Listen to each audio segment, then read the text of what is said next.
Hello everybody, this is our 79th Esoteric Astrology Adventure, and we have concluded our last one. We're dealing with Scorpio, with Mars, and with the difficulties that Christianity has experienced due to the bias of St. Paul, which, as DK tells us at some point, tried to blend the ancient, as he calls it, blood religion of the Jews with the new dispensation, which the Lord Maitreya was offering humanity. And also St. Paul brought in a number of Hellenistic features, given the way that he was trained. None of these were the intention of the original founder. We're contrasting here Neptune and Mars. The St. Paul coloring was largely Martian. That of the Lord Maitreya, the Christ, the world teacher, was Neptunian, because he is, in many respects, Vishnu, the first initiator, the initiator of the first and second initiations. So what is required is that we enter the new civilization, the manifestation of the new civilization and culture, by transmuting the sixth ray energy of Mars into the sixth ray energy of Neptune. And this is, in a way, the movement from a relatively gross and materialistic consciousness under Mars, a non-sacred planet, into a subtle, sensitive, psychic, and to a certain extent otherworldly consciousness provided by the energies of the subtle vehicle. So DK ends with the idea here that Mars is objective and full of blood, and we've certainly had enough of that recently, and Neptune is subjective and full of life. So that is the transmutation which must occur. We're here on page 217 in Esoteric Astrology.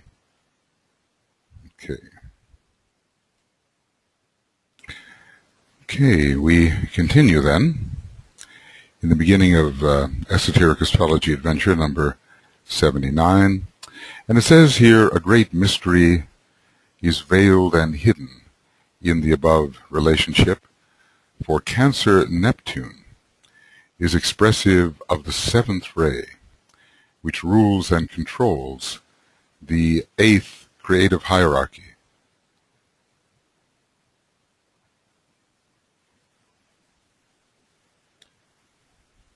Hey, Burrita! So, here is a picture of the eighth creative hierarchy, also the fifth almost manifested creative hierarchy, and very interestingly, it does show that the ray involved is the seventh ray. I suppose this is occurring on the seventh subplane of the cosmic astral plane, and hence its association with the seventh ray. It does not really give the hierarchical ruler, but we know the hierarchical ruler of Cancer is Neptune. And when we think of Cancer, of course, there is a very strong seventh ray and third ray influence coming through it. Now, this is not the case for all of the liberated hierarchies. For instance, Aries has no fourth ray coming through it. Constellationally, Taurus no fifth, and Gemini no sixth. Though when we look at planets, we may get different rays coming through. But Cancer constellationally does have the seventh ray associated with it, and in a way it is the desire element here is responsible for the manifestation of all life upon the cosmic physical plane. Interestingly, although this hierarchy is destined for the seventh subplane of the cosmic astral plane, it is not yet located there. It is still located on the cosmic physical plane. So there is a strong element of desire involved, and also of manifestational capacity. A great mystery is veiled and hidden in the above relationship, I suppose, of Mars and Neptune. For Cancer, Neptune is expressive of the seventh ray, which rules and controls the eighth creative hierarchy, counting from below to above in this case. This is one of the 5 hierarchies whose names are unknown to us, and this particular one stands upon the very verge of liberation. In this case, liberation means release into the cosmic astral plane, where the quality of pure love is found, at least as far as we are concerned, but also in a sense, and interestingly, a focus of cosmic evil for the Black Lodge, being sort of a higher correspondence to the focus of evil on our own astral plane, a lesser type of evil, in a place that Master Morya in the Agni Yoga series calls Mara Kara, I suppose the home of Mara, who is the source of all illusion and the being that the Buddha symbolically fought under the Bodhi tree. At the same time, this hierarchy, being the 5th, I suppose, of the liberated or almost liberated hierarchies, at the same time, it is closely connected with the mind principle, as it works out through the solar angels or through the human hierarchy. Well, this is a question. Do we mean that the human hierarchy is the hierarchy of solar angels? This is an important question. We'll look at the next diagram here, and we will see, yeah, that's about the right size, that the human hierarchy, hierarchy number 9, ruled by Mercury, connected with the number 5, just as Venus is. We are told in the comments that the solar angels are found here. But from another point of view, the solar angels are found as within the 5th creative hierarchy, their own true hierarchy, where they sacrificially present themselves in what is for them a very low form of expression within the dense physical body of the solar logos. And this is something that they need not have done, but have chosen to do. And as DK says, they are not purely avataric, for they do have something to gain by this immersion in the dense physical body of the solar logos.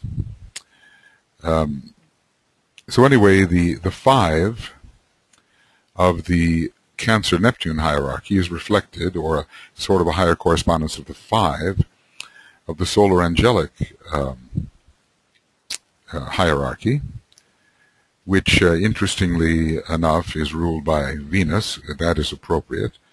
But the solar angels have kind of a dual area of expression. One is upon the Buddhic plane, which is a very complete form of expression compared to what the members of the human hierarchy en large can now do. Not yet can we express upon the Buddhic plane as the solar angels can. And yet we are also learning to express ourselves upon the mental plane, which the solar angels long ago mastered, and upon which they can express in great fullness, though at great sacrifice to themselves. So this fifth, almost liberated hierarchy is closely connected with the mind principle as it works out through the solar angels or through the human hierarchy. The human hierarchy is Mercurian, and I think the planet that most represents the number 5 at this time is actually Mercury. Venus does, but not monadically, I feel. There's a soft line ray for the monadic expression of Venus, whereas for Mercury it's kind of a 5-3 ray. This is my speculation at this time.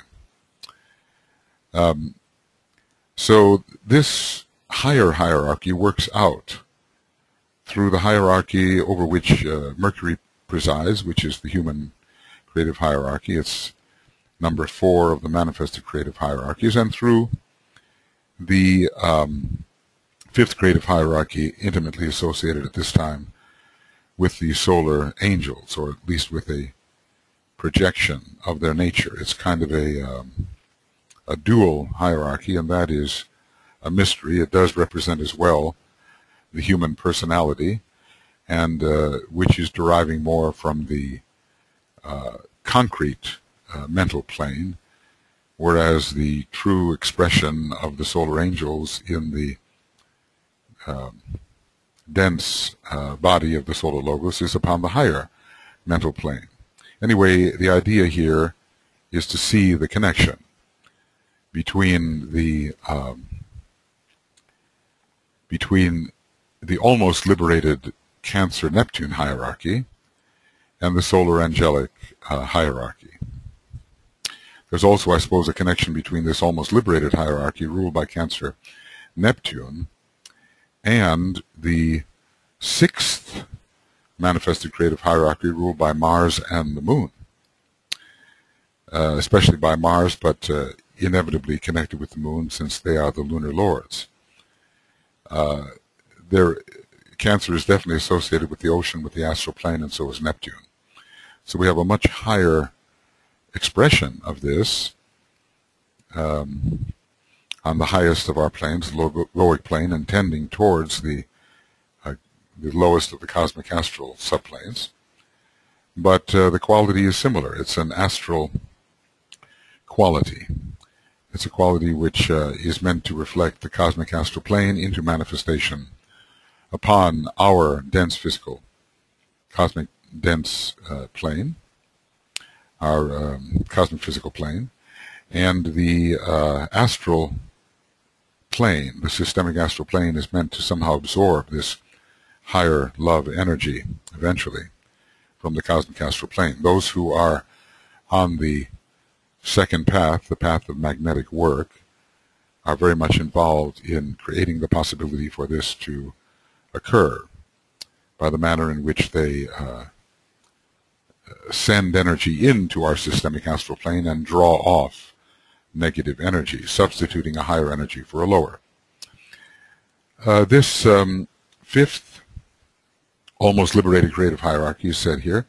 It is related to the birth of the 4th creative hierarchy, in a sense not to be understood by anyone below the stage of the 4th initiation. So then we will not really understand this, but we can see that the very first incarnation of humanity as a group took place under Cancer, and that this 5th creative hierarchy is ruled by Cancer. So we see the very strong link.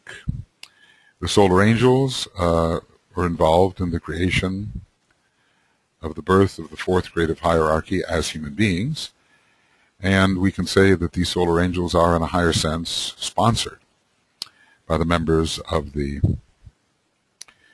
5th almost liberated creative hierarchy. Some theoreticians have even concluded that when we're talking about the true the fifth almost liberated hierarchy, almost onto the astral plane, we really are speaking of the solar angels. Some have said that, but DK has assured us we will not solve the mystery, certainly completely, and sometimes I wonder even if partially. It's so complicated, he tells us. So this fifth almost liberated creative hierarchy is related to the birth of the fourth creative hierarchy, and I don't think that means as monads, but in the expression of these monads as human beings through egoic lotuses. That's the kind of birth I think we're talking about. Interesting that it's not to be understood by anyone below the stage of fourth initiation, with Cancer being the fourth sign. With the this fourth creative hierarchy, fourth manifested creative hierarchy, human hierarchy, being ruled by Mercury, distributing the fourth ray. It being also focused upon the fourth plane, with which Buddhic Neptune has much to do. So I think we see these number fours lining up, and at least numerically we have the inference why the complete understanding of this relationship cannot be achieved by anyone who has not achieved Buddhic polarization, which does occur at the fourth initiation.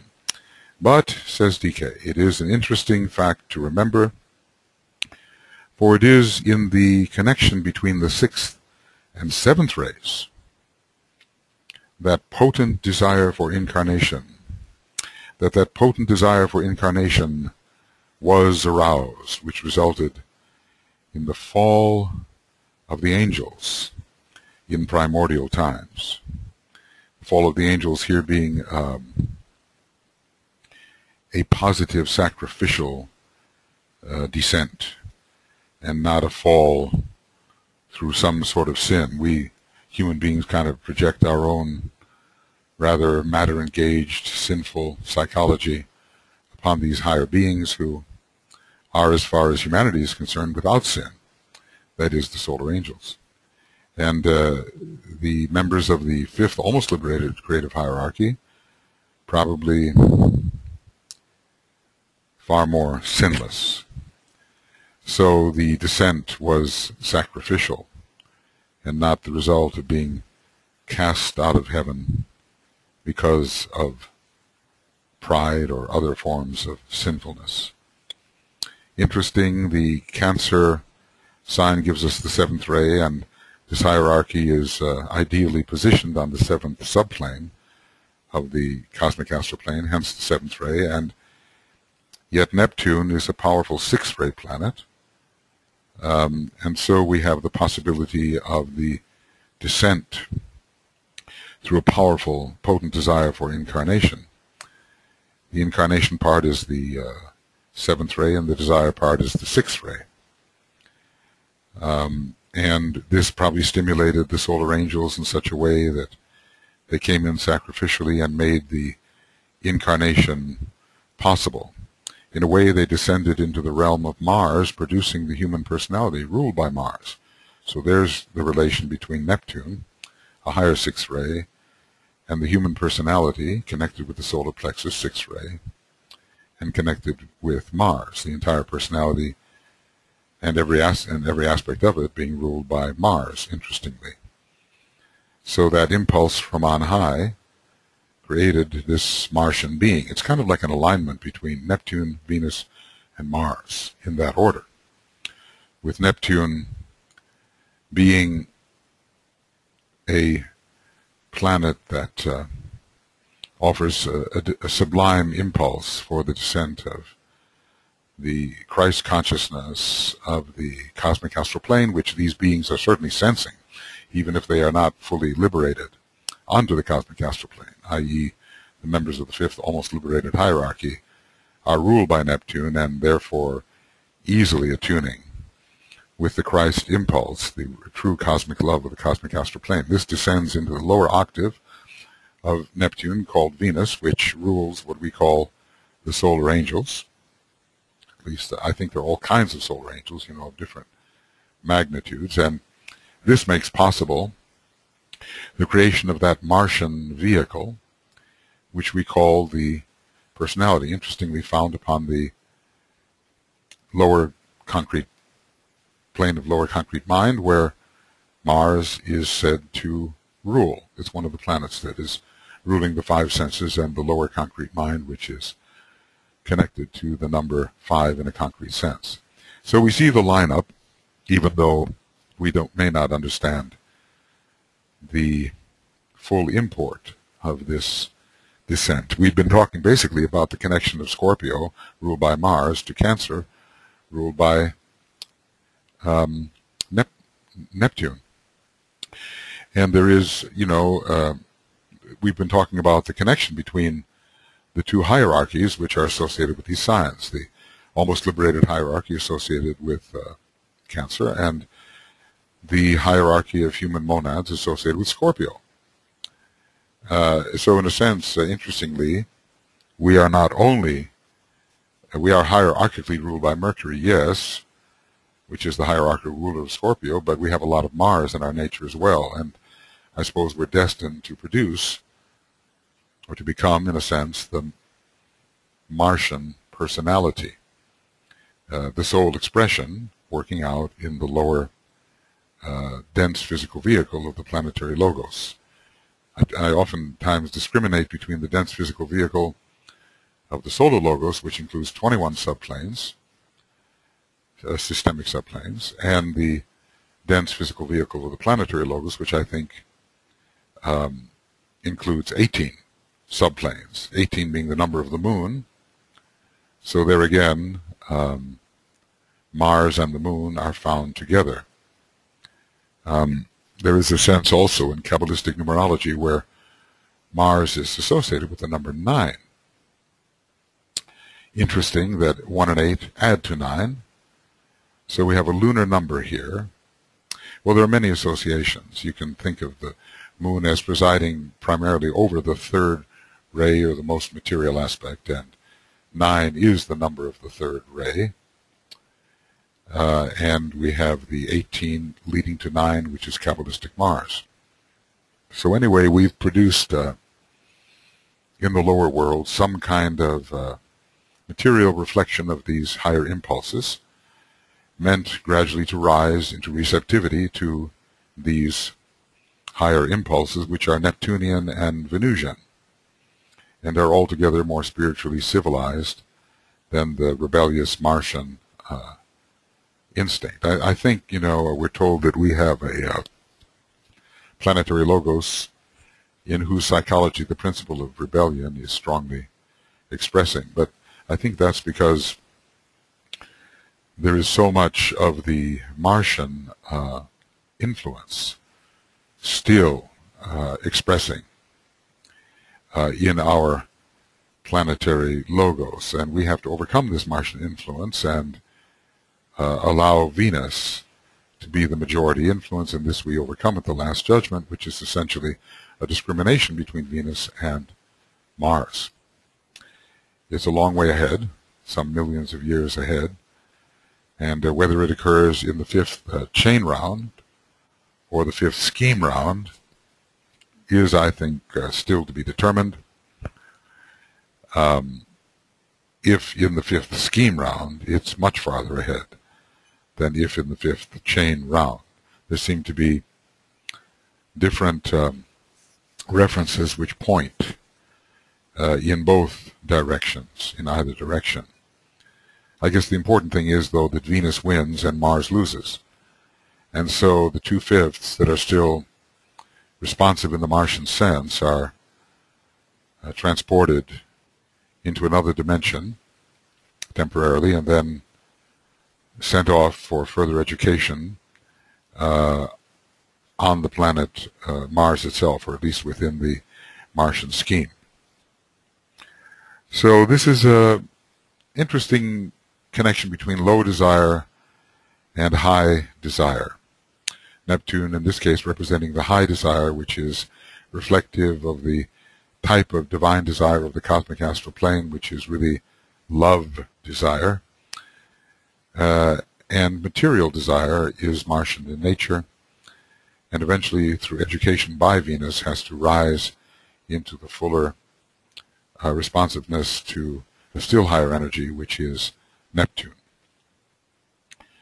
So this potent desire for incarnation was aroused, which resulted in the fall of the angels in primordial times. The time had come for the opening of the planetary heart center. Wherever specifically that is located is one of the chains to be considered the planetary heart center. This remains uncertain. Ours is the fourth chain, and the planetary heart center, well, let's just say the heart center is our fourth chakra. But from another point of view, the base of the spine center can also be connected with the number 4. It is its number. And our particular planet is said to be the base of the spine center of the solar logos, certainly not the heart center. But we're talking about the awakening of the heart center within our planet. So is it our particular planetary chain or another? I've speculated on this in the commentaries that I've made, written commentaries, in a treatise on cosmic fire. The speculations do not arrive at anything conclusive, but they point thought in possibly productive directions. And then hopefully the true answer intuitively received will arrive for all of us. This sixth ray influence coming from 3 angles, orthodox, esoteric, and hierarchical, and hence involving both Neptune and Mars, predisposes the race and individual man as well to become the one-pointed disciple in Sagittarius. So we have a sixth ray influence.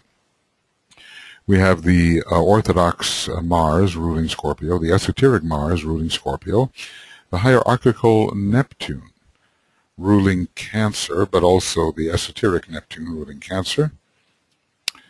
So the sixth ray influence is the desire influence, and in this case we're talking about the desire for incarnation in the dense levels of the cosmic physical plane, but impulsed from above and involving the fall, the deliberate sacrificial fall of certain entities who are highly,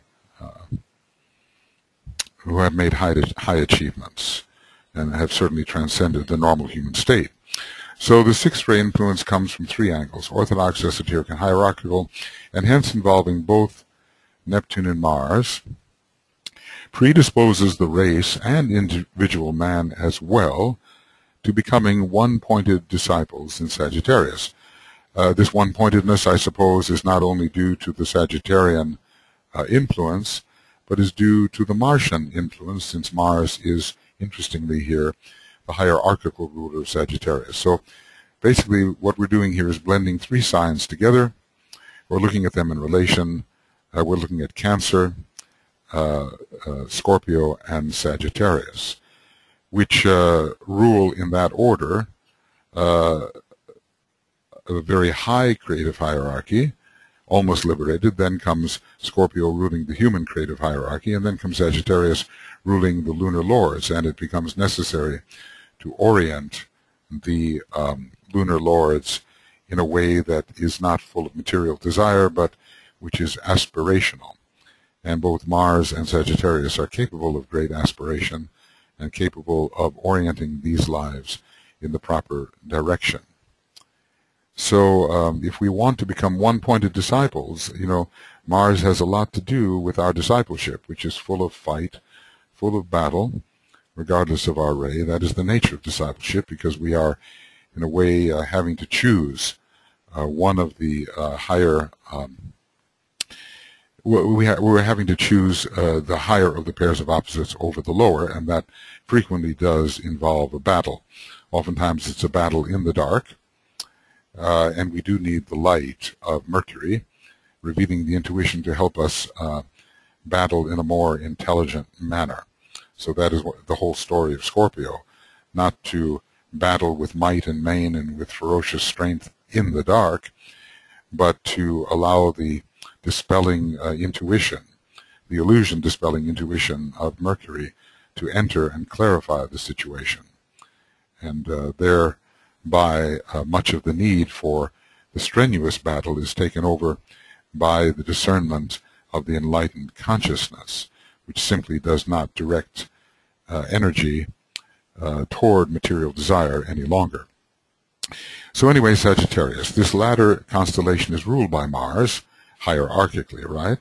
Bringing the man into control or closer touch with the lunar lords, the sixth creative hierarchy. These are beings that I think did not really originate at all upon our particular chain, but are continuing their evolution from the previous third chain, called the moon chain, on our chain. And they're given an opportunity to rise in that way. Our particular chain, we are told, is the host, not only of the failures of the moon chain, but of its own particular type of life. So it has a very complex evolutionary trajectory, and two forms of life are having to learn to accommodate each other. This complicates things very much in many ways, because these lunar and earth lives are not only found in relation to the human kingdom, but they're found also in relation to lower kingdoms. In other words, the lunar lords from the third chain are in process of gradually becoming men, but so are the lives who are actually part of our fourth chain and are not lunar in their nature. They also are rising towards humanity. So we have two streams that are feeding into the possibility of becoming the human being. So this latter constellation, Sagittarius, is ruled by Mars, bringing the man into control or closer touch with the lunar lords. Certainly we have to control. Sagittarius is one of the major controlling signs. It has the clear vision of the future, and can direct in a purposeful manner those lives which must enter that future in the proper way. So it's the guardian of the gate, and if we look at Aries as more the soldier, Sagittarius is more the general, let us say, with keen, far-sighted vision. And actually that particular constellation has a rather warlike tradition associated with it. So anyway, it is a controlling energy, and the lunar lords need to be directed. Students should study their charts with care, remembering to differentiate between the 5 hierarchies, which are the non-manifesting hierarchies, and by that he means non-manifesting, let's call it this way. Whoops, that's not exactly what I wanted. Okay, I'm trying to find, yes, non-manifesting on the cosmic physical plane. That's what we're talking about. We're not talking about non-manifesting, because there is manifestation on the cosmic astral plane for at least 4 of these hierarchies. And let us say that the 5th, almost liberated hierarchy is still manifesting on the logoic plane. So let us say non-manifesting on the cosmic physical plane. Okay. And the 7 hierarchies, which are in expression now, in expression on the cosmic physical plane, and of which the 6th creative hierarchy is a part. So we have the non-manifesting and manifesting creative hierarchies, but we have to understand that the word manifestation has to do with manifestation upon the cosmic physical plane. This hierarchy, from the larger angle of the entire 12 hierarchies, and not simply the 7 manifesting hierarchies, is the 11th. So when it says this hierarchy, he switches. You see, here we speak of the Sagittarian creative hierarchy directing. Let's put it down here. Okay, directing the lunar lords. Okay. Okay. So it is the 11th in a way, and I think we can see that, of course. If we look closely, there are 5 above, and so this is 6, 7, 8, 9, 10, 11. So the hierarchy of lunar lords is the 11th, interestingly, that sums to 2. If you start from below, it's also 2, suggesting the principle of love or of desire, that which connects, magnetically connects. And yet it is the 6th. So its numbers are 2, and in another sense 11, and in another sense even 6, counting from above. 1, 2, 3, 4, 5, 6.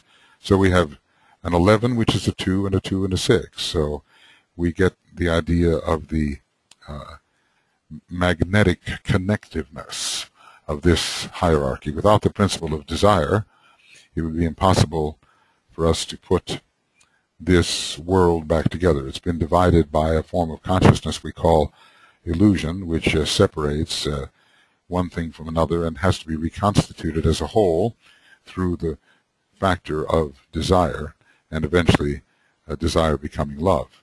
So this hierarchy, from the larger angle of the 12 hierarchies, and not simply the 7 manifesting hierarchies, is the 11th or the 2nd. The 6th ray of devotion is consequently most powerful in this age or cycle. Now, it's been powerful during the age of Pisces, some 2160 years, which is not quite terminated, but we're in a much larger 6th ray cycle, which I understand still has 21,000 years to run. And that is an aspect of a still greater 4th ray cycle. So we can see how amazing and how complicated and I suspect how beautiful is this entire science of cycles. We're given just a little peek at some of the possibilities. But we certainly have enough to manage, even as human beings, even considering the smaller cycles, without considering the great planetary and solar systemic cycles, which the members of the hierarchy have to consider. So the 6th ray of devotion is consequently most powerful in this age or cycle, and hence the expression in every land today of its best and worst features. That's always the way it's going to be. We human beings have a choice.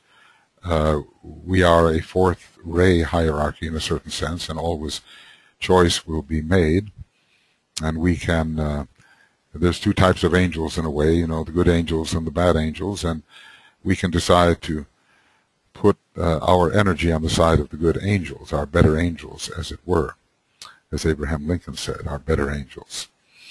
So the 6th ray is manifesting its best and worst features, and at the present time, there's a tremendous recrudescence of the worst features of the 6th ray. Well, we can consider them fairly inhibitory as we look forward to the Aquarian age emerging, but perhaps they are giving this recrudescence is giving a kind of opportunity to those who are still on this ray in their soul nature to rise in a way which may look quite horrible to us, but for them may be a progressive step. We always have to move on apace and look at things from a larger picture with the single eye, and perhaps the reason for some of the horrors of the 6th ray have to do with an opportunity to advance for those who are focused on this ray. So the best and the worst features are manifesting themselves. This being written, I think, mostly in the 30s, and there was just a kind of militant idealism operating throughout the Great War, and probably also in the interim, which was a period of preparation for the 2nd phase of the war, of which the intense devotion to material things and the intense devotion to spiritual values are dramatic instances. So DK is seeing, from a higher perspective, an intense devotion to spiritual values, but at once an intense devotion to material things. And I think we see this, interestingly, working out in the psychology of the United States, which is a polarized Gemini personality focused on the 6th ray. And there can be no question that although the devotion to material things is lessening in those who are more conscious, there are millions upon millions who are devoted to the acquisition of material things and to maintaining their prerogative thus to acquire. This seeming to them of greater importance than sharing with their fellow human beings.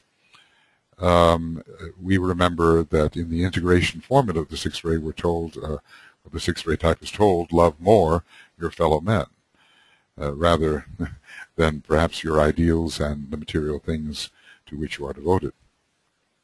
DK has so much to say in this particular chapter. You see how his style operates. It's certainly not linear, and since I'm trying to follow pretty closely what he's saying, I'm not presenting any kind of a linear commentary either.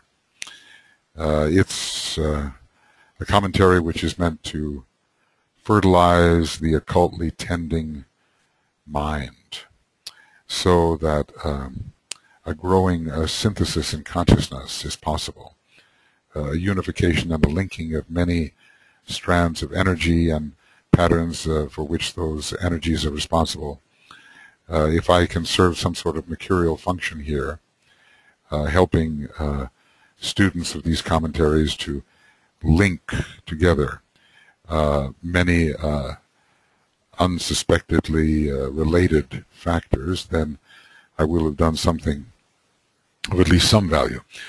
Scorpio and Aquarius, it says, are also in a peculiar relation to each other. He is talking of Scorpio's relation to Cancer, so the almost liberated hierarchy and the human hierarchy are closely related, and he does relate the solar angels, interestingly, to our human hierarchy strongly. But now he goes on and looks for another relation and finds one between Scorpio and Aquarius, which relates the human hierarchy to the sign Aquarius and to the hierarchy called the baskets of nourishment, which is the lowest of the hierarchies, the elemental lives, the blinded lives. And here is a lunar relation.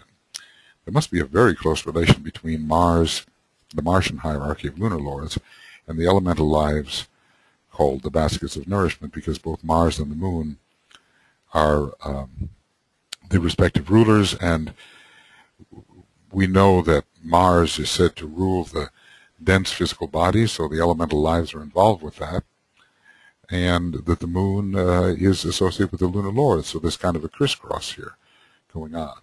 Mars descending in its influence into the seventh creative hierarchy, systemic manifested creative hierarchy, and the Moon ascending towards the lunar lords. All of them, Mars and the Moon represent that which is profane in human life, or outside the temple, outside the walls or gates of the temple.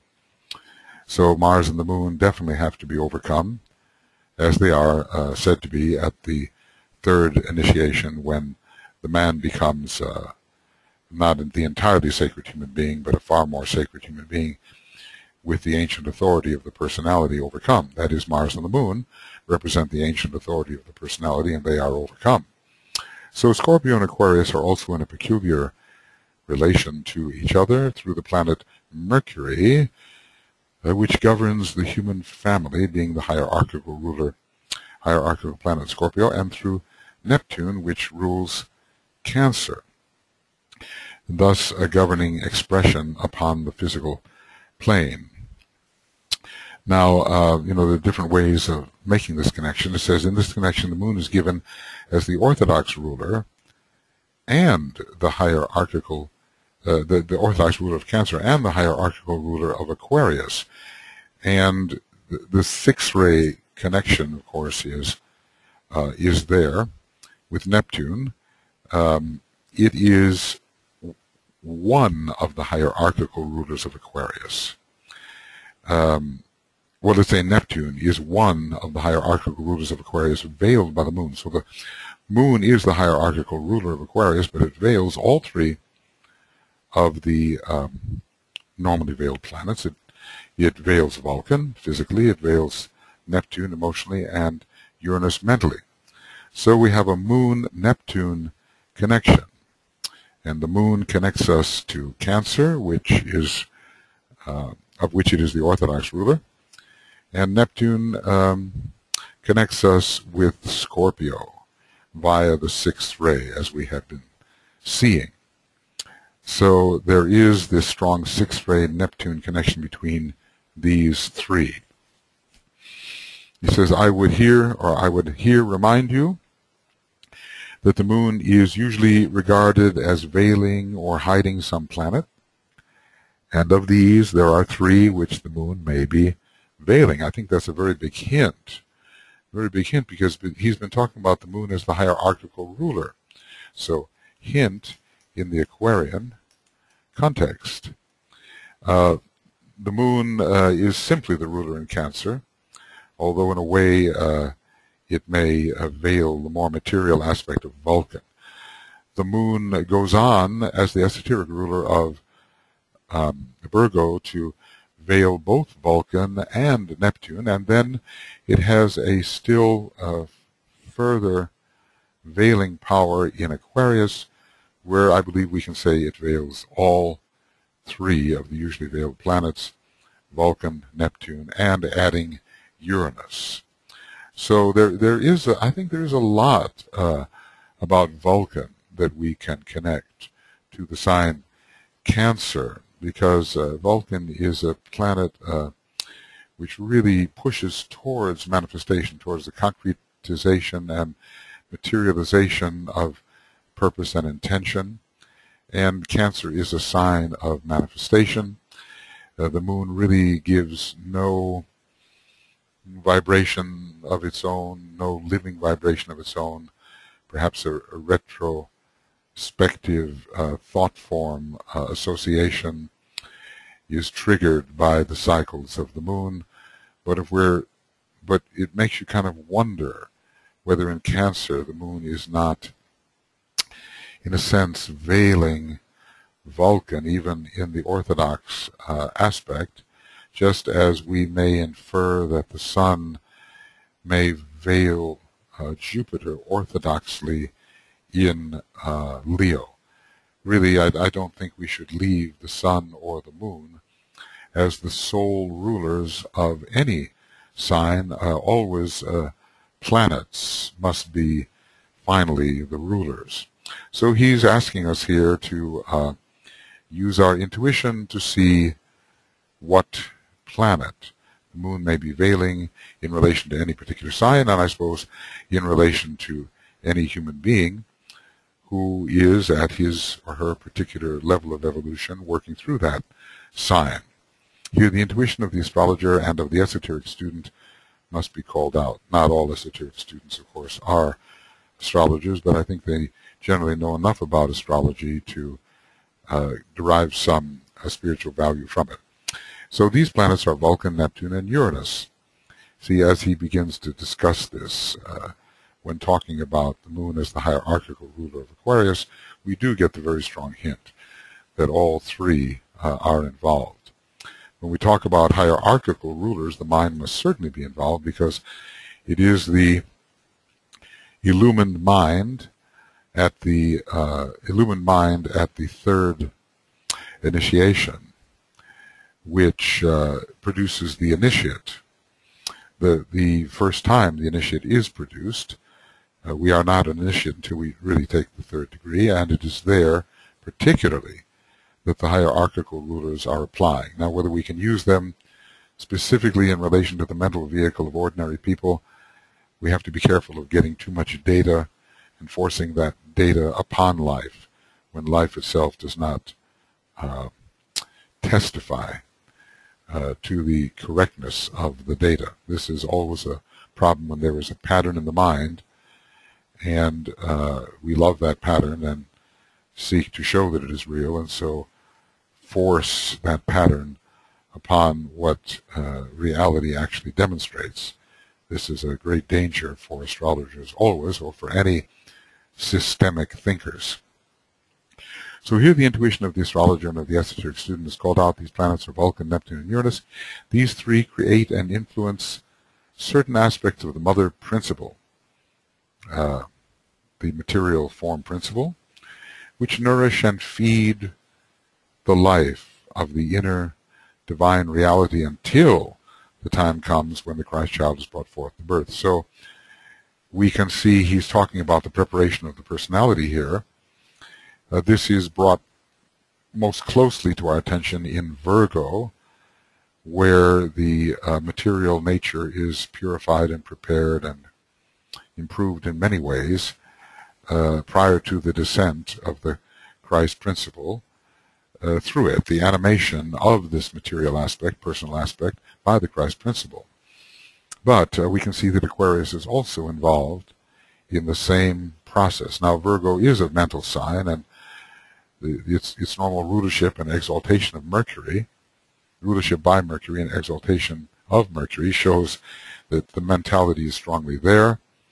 But also in Aquarius, the three aspects are nurtured and probably brought to the point when there can be pervasion of the soul, or by the pervasion of the personality by the soul. So Aquarius, again, is one of those strongly mental signs, preparing the mind, nature, perhaps even more than Virgo does, for the pervasion of the higher soul principle.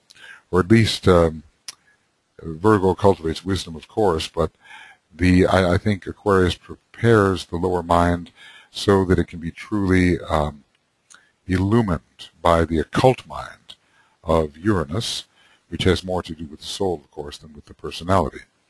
So anyway, these three planets, and associated with the three aspects of the mother principle, which are the three aspects of the personality and nature, they determine or condition the physical, astral, and mental natures, thus creating the personality. So basically he's telling us these three planets are the real energies behind the personality, or expressing through the personality. These three planets are archetypally expressing through the personality. Yeah. Okay. Now, they form a triangle of immense creative potency, upon which theme I will later enlarge when dealing with the science of triangles. So we're going to watch for these three veiled planets, Vulcan, Neptune, and Uranus. And I think, we can find them in a way in the highest head center. How will that be done? Perhaps Vulcan rules the jewel within the centermost, within the center of the 12-petaled lotus within the head. Perhaps Neptune rules the 12 petals themselves, associating that with the second aspect of divinity. And Uranus rules all the 1,000 petals, the other petals other than the heart petals within the head. They are definitely associated with the head centers. I think we can also look at Vulcan as the ruler of the 7 head centers in general, wherever they may be found, whether within the head or in some superstructure above the head. That still has to be determined. It depends on the tradition we consult when we want to see the location of those 7 head centers. So, and of course there are other areas that these planets are said to rule, with Neptune the solar plexus and Uranus the sacral center, but those are very low expressions of the influence of these synthesizing planets. They also must necessarily be found in relation to the heart and the throat center, and even higher as we go in relation to points within the head, which are the great controlling centers. These two great synthesizing planets, in a way, control the all the lesser planets, and we could say that the 12-petal lotus within the head, with its particular jewel, are the controlling points. And we should add as well. See, Uranus is interesting. It has a third-ray component to it, as well as a latent and coming first-ray component. Did I say first ray? Yes, I did. Okay. So Perhaps in the next solar system, Uranus takes its true place. Maybe Neptune, of the three synthesizing planets, is the most important in this particular solar system. You kind of wonder whether there hasn't been an intervention in this solar system by Neptune, or whatever Neptune represents, by its forces, just the way the solar angels have intervened on a lower turn of the spiral. Because we are told that Neptune doesn't really belong to our particular solar system. It's a mysterious statement. It doesn't particularly obey Bode's law in terms of its position from the sun. It can be an intervening source, but I wouldn't even speculate as to how that intervention might be occurring. So anyway, this triangle is a triangle of immense creative potency, upon which theme I will later enlarge when dealing with the science of triangles. The point which I am here making is that through the influence of Mercury and Neptune, both of them Buddhically related, right? The group consciousness of the individual is developed, because group consciousness is a Buddhic factor. Group consciousness develops through our cycle of initiations, during which Buddhi is constantly growing. So that through the tests in Scorpio and the experience in Aquarius, the disciple emerges on the physical plane into the position of the world server. Now, it is Aquarius that rules the world server, but Aquarius also, interestingly, that is very strongly conditioning the matter, the elemental matter of the physical plane, and I suppose the strictly elemental matter of the other planes as well. I mean, the lunar lords are not simply found on the astral plane, they're found mentally and physically, and they are a higher form of life than the lower elemental lives, which are tiny little lives, and Aquarius rules over those.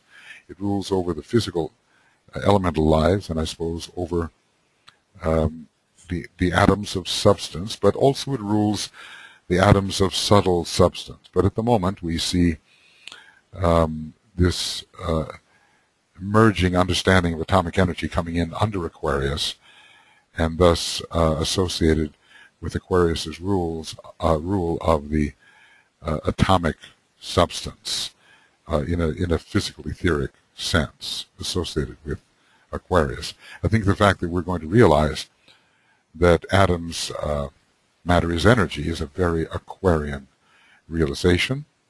Aquarius being a sign associated much with ether, so matter, dense matter, transforms into ether, and Aquarius has given us occult mind, occult scientific mind Uranus to help make this discovery.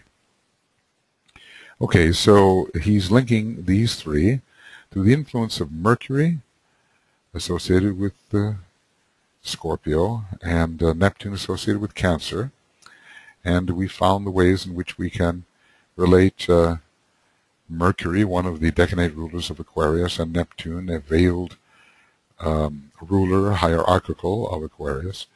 We found the way to relate Aquarius to Cancer and Scorpio.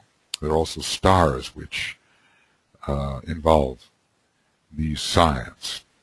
So through the tests of Scorpio and the experience in Aquarius, experience in the outer plane, the disciple emerges on the physical plane, well tested, into a position of the world server, his lower ego having been dominated in Scorpio, so that it is put to death. It and all of its Hydra-like tendencies are put to death, so that there's a sufficient amount of selflessness and absorbed universal love to make the person the selfless server in Aquarius. And there I think we can see how important the veiled Neptune, the moon-veiling Neptune, in hierarchical Aquarius would be. All world servers are decentralized workers. Decentralization means that we are no longer solidly fixed upon our lower egoic expression, thinking that we are in the center of the universe in a somewhat Leonian way, and that all things revolve around us. The centralized ego becomes smaller and smaller and smaller until it finally vanishes, and in a sense then is found everywhere. So all world servers are decentralized workers and are governed by the need and the reactions of the mass or group. Now, this is interesting because here is the serving Aquarian responding to the mass consciousness of Cancer and serving those who are still involved in the limitations of this mass consciousness.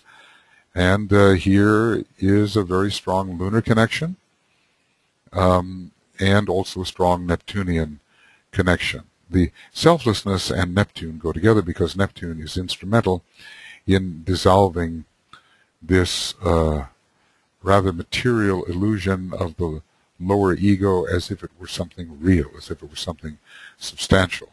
It's really a false identity, and Neptune is involved in sort of vaporizing it, dissolving it, taking away its boundaries and making it less substantial, less of a material aggregate. And Neptune is involved in breaking the bonds which hold the lower ego together, so Neptune is involved in the de-aggregation of the lower ego. So all world servers are decentralized workers and are governed by the need and the reactions of the master group. That is one of the reasons. Okay, let me see if I can get this here somehow. Okay, that is one of the reasons. Whoa, I went down too far. Why, when in training, disciples are absorbed into a master's group. Well, even the whole idea of absorption is Neptunian. It's osmotic. You know, you can pass when your lower ego has become less of a consolidated, dense factor. When it's been loosened by the energy of Neptune, it's possible for the true individual to pass into the master's group, to be absorbed into the master's group. The whole idea of the principle of the blotter is involved with Neptune too. So this osmotic, this ability to pass through a permeable membrane, this is the result of Neptune working upon the disciple. So this is one of the reasons why, when in training, disciples are absorbed into a master's group, which is integrally a collection of individuals who are imbued with the group idea and are learning increasingly to react to it. But first it's an idea, and then later it becomes a way of life, right? And they are not just a collection of individuals, but are an increasingly integrated collection of individuals, and this certainly means that their lower egoic barriers, or personality barriers, are being broken down. This is done through the dissolving power of Neptune, among other things, and Neptune, of course, brings the tears of purification, which have the effect of sensitizing us to other lower egos, to other souls, and thereby dissolving the ramparts of our own lower ego structure. When I use the word ego, I use it in two ways. I try to say lower ego when I mean the personality and the lower identity, and of course the higher ego is the soul. So disciples are absorbed into a master's group, which is integrally a collection of individuals who are imbued with the group idea and are learning increasingly to react to it. In this world period, and in a peculiar manner as far as the race, the Aryan race, to which the Western world belongs, Neptune is known esoterically as the initiator. Now, races, as DK describes them, are largely a matter of consciousness, and the Western world is that world into which the occult consciousness is presently precipitating itself, moving from east to west. Interesting how the Eastern world is in many respects now imitating the materialism of the West, and the West is harvesting the best tradition of spirituality from the East. But this is as it's intended to be, with the rays of the West being the second ray of love, wisdom, and the fourth ray of harmony through conflict. The personality ray of the East is the third, and we are moving away from that in its material sense. So there is a transition point between the fourth ray soul of the East and the fourth ray personality of the West, and that can move into the second ray soul of the East. Divine wisdom is moving into the West, and Neptune in many respects is a planet of deep divine intuitive wisdom, ruling as it does not only the Buddhic plane, but in a sense the monadic plane, and in another sense the cosmic astral plane. So Neptune is known esoterically as the initiator. That connects it with the esoteric rulership of Cancer and the hierarchical rulership of Cancer. And it associates it, of course, with Christ, with the Lord Maitreya. It says in certain formulas, the great teacher of the West and the present world initiator, the Christ, is spoken of as Neptune, who rules the ocean, whose trident and astrological symbol signifies the Trinity in manifestation, Father, Son, and Holy Spirit as one, and who is the ruler of the Piscean age. Neptune is that, but the Christ also is in a way the ruler of the Piscean age, and he is the one who deals with the elevation of emotional man. At the time of both the first and second initiations, important strides are made in the emotional development. The first initiation is not strictly a physical etheric initiation, because the infusion of buddhi at that time of initiation suggests the power of Neptune, which is associated directly with the Buddhic plane. The soul absorbing ever more buddhi at each one of those first two initiations. So the ocean as well can be perhaps considered the ocean of matter, from which the initiation process frees the individual. So 2/3 of that freeing are under the power of the Christ, who is representing, it says, he who has seen me has seen the Father.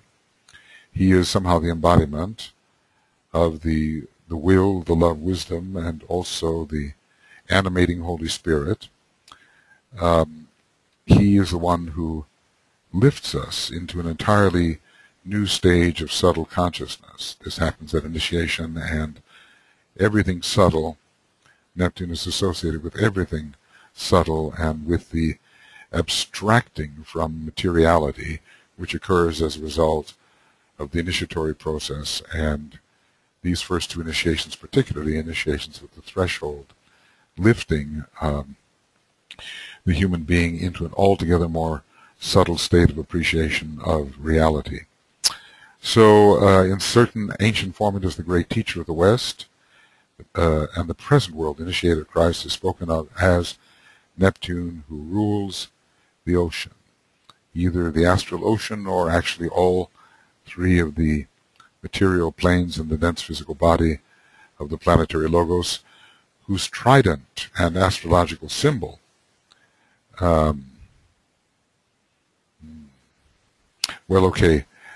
the astrological symbol of Neptune, of course, is the trident, signifies the Trinity in manifestation, and who is the ruler of the Piscean age. He's also going to be, interestingly enough, the ruler of the Aquarian age.